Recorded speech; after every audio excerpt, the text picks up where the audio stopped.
Vienna. This is my presentation on augmentative communication.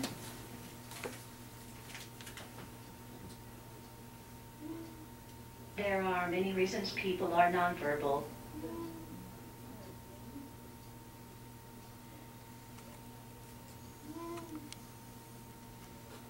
People who have normal or near normal intelligence and the ability to comprehend and express thoughts, but who cannot speak. There are assistive devices, known as augmentative communication devices, that can help. These devices, ranging from a simple board with pictures to point at or focus on with the eyes, to very sophisticated electronic devices with synthesized speech, can help a person express themselves when they cannot form words with the vocal cords.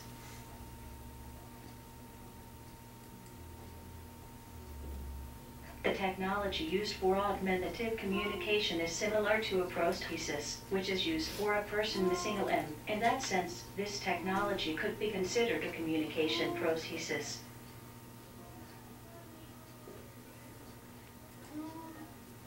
Unaided communication systems rely on the user's body to convey messages.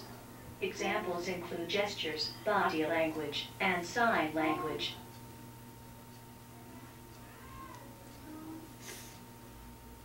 Aided communication systems rely on the use of tools or equipment in addition to the user's body. Aided communication methods can range from paper and pencil to communication boards or books to devices that produce voice output and written output.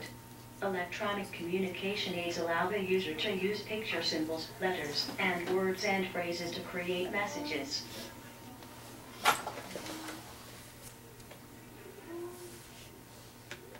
Here are some examples of aided communication.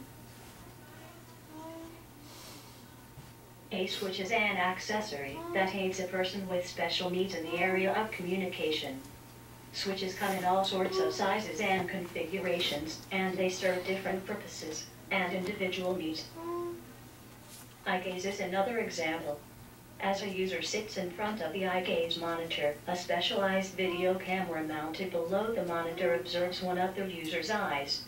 Sophisticated image processing software in the eye gaze system's computer continually analyzes the video image of the eye and determines where the user is looking on the screen. Nothing is attached to the user's body.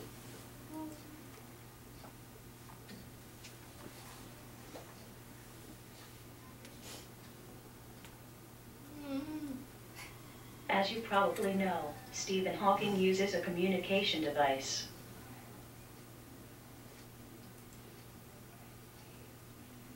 Here's a video explaining how it works. I communicate with a computer system in a box in the back of my wheelchair. The system was put together for me by David Mason of Cambridge Adaptive Communications. On the computer, I run a program called Equalizer. A cursor moves across the upper part of the screen. I can stop it by pressing a switch in my hand. In this way, I can select words which are printed on the lower part of the screen. When I have built up a sentence, I can send it to a speech synthesizer. I use a separate synthesizer made by Speech Plus, a division of Sendigram Communications Corporation. I can save what I write on disk. I write papers using a formatting program called TeX. I can write equations in words, and the program translates them into symbols and prints them out on paper in the appropriate type. I can also give lectures. I write the lecture beforehand and save it on disk. I can then send it to the speech synthesizer, a sentence at a time. It works quite well, and I can try out the lecture and polish it before I give it. In a similar way, I can make a CD-ROM. But to do this, I need a little help from my friends. I get by with a little help from my friends.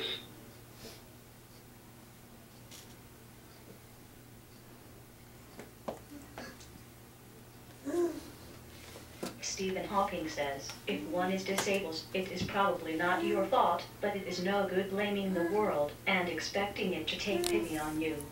One has to have a positive attitude and make the best of the situation one finds oneself in.